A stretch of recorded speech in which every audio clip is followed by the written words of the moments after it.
continuidade à nossa série dos 5 erros mais comuns em um planejamento digital, o terceiro erro que eu vejo é um erro muito sutil, muito simples, mas que também pode botar o terror na sua vida profissional. Ele fica bem escondidinho, localizado no perfil de emergência gengival dos dentes virtuais. Esse é um detalhe tão sutil, tão simples, que dependendo do olhar despreparado do paciente, e por incrível que pareça, até mesmo do dentista, esse erro pode passar totalmente despercebido. Ou até muitos podem perceber, mas ignoram a importância desse mero detalhe. Mas se tem uma coisa que eu aprendi na minha vida, é que a verdade se esconde nos mínimos detalhes. Isso se chama especificidade. Tipo, se você vai contar um caso para alguém, quanto mais resumido você for na narração da sua história, maior as chances dela gerar dúvidas e desconfianças. O problema é que, normalmente, quem está ouvindo pode simplesmente não acreditar e ficar calado por puro respeito humano. Respeito humano só com você, mas lá fora do seu consultório, acabou o respeito. Infelizmente, a gente sabe que é assim que acontece. E o pior, a gente sabe também que a notícia ruim corre extremamente mais rápida que a notícia boa. Daí você acaba caindo no descrédito. E depois não sabe por que a sua agenda não engrena, né? Porém, quanto mais você for detalhista e específico nas suas histórias, menos você deixará margens para dúvidas. E muito maior vai ser a sua credibilidade na sua história. Assim também é com o planejamento digital. É muito fácil manipular um sorriso no computador ou até mesmo no celular. Isso qualquer pré-adolescente faz e com o mínimo esforço. Mas e quanto à veracidade daquele resultado? E quanto à coerência daquele projeto que o Photoshop aceitou em relação à boca do paciente? Será que a boca dele também vai aceitar da mesma forma? O Photoshop aceita tudo. O Photoshop não inflama. O Photoshop não tem perda óssea. O Photoshop não vem aqui no consultório para reclamar que o fio dental está agarrando, que está arrebentando. E que desde a cimentação daquelas lâminas, a gengiva não para de sangrar. Inclusive que ele está até inseguro de conversar com as pessoas por causa daquele cheirinho ruim que dá a hora que ele passa o fio dental. E aí? De onde veio isso tudo? Sabe de onde? Do seu planejamento digital, que foi enviado para o laboratório com todos aqueles excessos, aquelas lâminas todas você amontoou em cima da gengiva, né, na ânsia de resolver a queixa principal do paciente, que eram os terríveis black space, né? E aí, se o seu técnico for modelo Photoshop, ou seja, daqueles que aceitam tudo, aí fechou. Ele vai te enviar aquelas cerâmicas, só da gente colocar na palma da mão, já dá aquele frio na barriga, para não dizer pânico. Aquelas cerâmicas modelo azulejo, que veda todas as frestinhas e não deixa passar nem vento. Ou então, você pode até dizer, não, Márcio, isso aí são só detalhes da imagem, na boca eu não tenho esse problema, eu moldo direitinho, o meu técnico é muito bom, ele entrega tudo bem adaptado e tal. Ok, então o seu técnico, bem alinhado com você, ele vai simplesmente ignorar aquele surreal projeto e te entregar cerâmicas super lindas, extremamente precisas com seus preparos, porém emolduradas por um novo designer de black space. Ou ele provoca sobrecontornos, ou vai sobrar bastante black space. Se é assim, então, eu acho que você está correndo sérios riscos com os seus pacientes. Seria melhor que você nem fizesse um planejamento digital, porque pelo jeito você é daqueles que encaram o planejamento digital apenas como uma excelente ferramenta de vendas. Isso ele é mesmo, poderosíssimo. Mas o grande problema é que se você está esquecendo que o que você vendeu você tem que entregar, aí você está dando um tiro no pé. Se você vendeu, por exemplo, facetas que milagrosamente fecharam aqueles black space, que até então era a terrível queixa principal do seu paciente, você acaba de simplesmente aumentar o tamanho do seu problema. Porque, como eu disse, eram a queixa do seu paciente. Até o momento em que você mostrou um projeto maravilhoso para ele, onde o que era preto ficou branquinho, cheio de dentes. Isso quando não fica ainda mais maravilhoso revelando, ao invés de sobrecontornos brancos marfins, né, revela tons cor-de-rosa de papila gengival que, pelo milagre da tecnologia, se envolveram naquelas abelhas. Isso a despeito de ter ou não ter crista óssea. Porque no Photoshop, o fato é que, em qualquer das situações, a coisa vai ficar black para o seu lado. Porque ou o paciente vai levar de brinde um grave problema periodontal, ou ele vai te dar de brinde um grave problema judicial.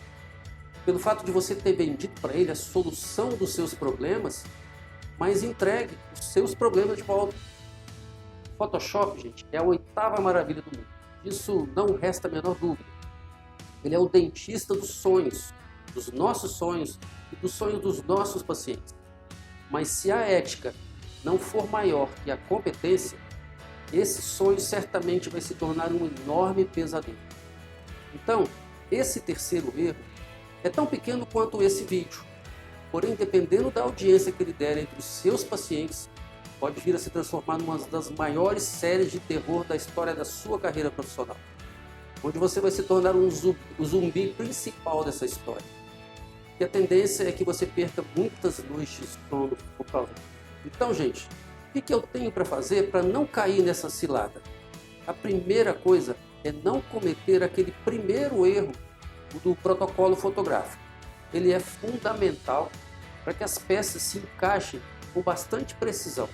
Ou seja, se o protocolo fotográfico for feito respeitando todas as diretrizes que eu já expliquei aqui no canal, você vai reduzir muito as chances de você cometer esse erro. Ele não vai impedir jamais, mas vai tornar o erro tão evidente, vai expor mais esse erro, portanto, vai ficar menos sujeito de que ele passe despercebido. Você só vai deixar ele correr para frente se você não tiver boas intenções, se a sua ética não gritar mais forte. A segunda coisa que você pode fazer, isso é muito interessante, é você não deixar perder o foco mental do seu paciente deitado na sua cadeira, ao vivo.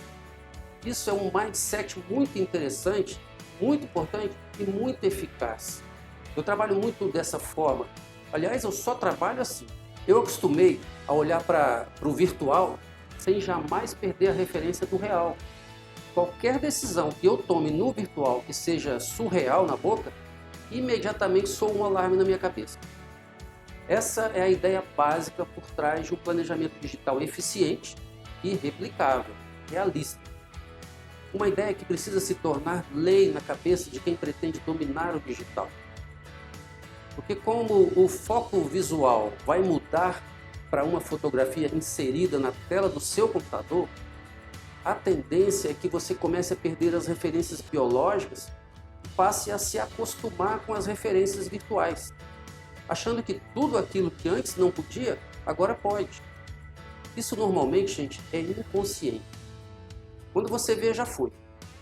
Então a dica é, trate a fotografia como se ela pudesse sentir dor, como se ela pudesse reclamar com você, como se ela estivesse literalmente de olho em você.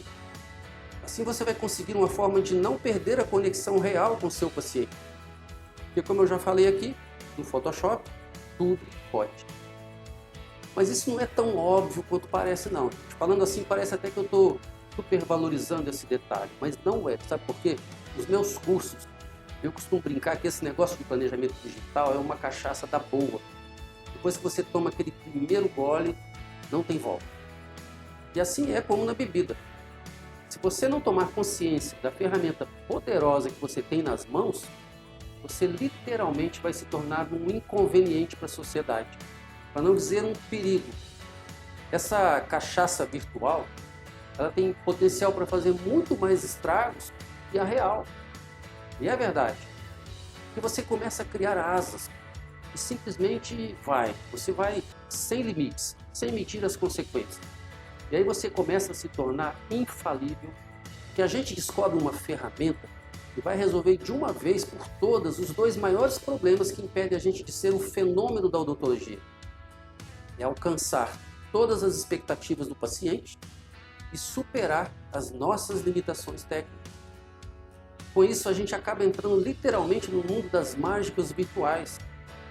E esse caminho é normalmente tão fascinante que por vezes nos hipnotiza. Se a gente não souber construir muros de concreto com uma argamassa chamada ética ao redor da nossa fértil imaginação, o risco se torna eminentemente perigoso. E a gente começa a se empoderar. E pode cair num sério risco, que é o seguinte: existe um outro efeito que o Photoshop pode provocar à medida que a pessoa vai se tornando um expert, que é literalmente uma virtual sensação de poder. Ah, exatamente. Vocês não fazem ideia quanta gente poderosa, perfeita, incapaz de errar eu tenho visto nas redes sociais divulgando seus trabalhos estéticos de deuses. No futuro próximo eu pretendo fazer um vídeo revelando a vocês uma coleção de imagens de fake news dos grandes deuses da odontologia. Mas isso é assunto para outro vídeo.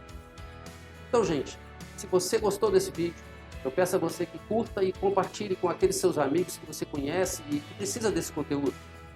E se você ainda não se inscreveu no canal, a hora é essa. Clique aí no botão de inscrição abaixo e ative o sininho ao lado, que assim você estará sempre conectado conosco, ok? Um grande abraço para você e aguardem que vem aí o quarto erro da série, tá bom? Tchau!